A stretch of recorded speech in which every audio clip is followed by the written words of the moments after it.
मी एक असाधारण व्यक्तिमत्व असणारी महान व्यक्ती आहे.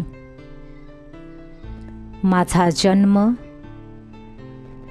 विशेष महान कार्यासाठी झालेला आहे. मी एक महान व्यक्ती आहे.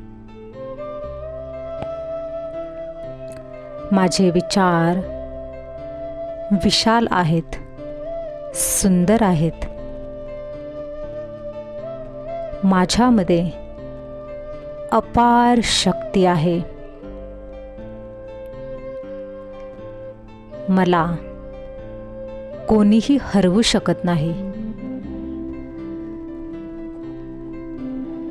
मी आत्मविश्वासाने भरपूर आहे.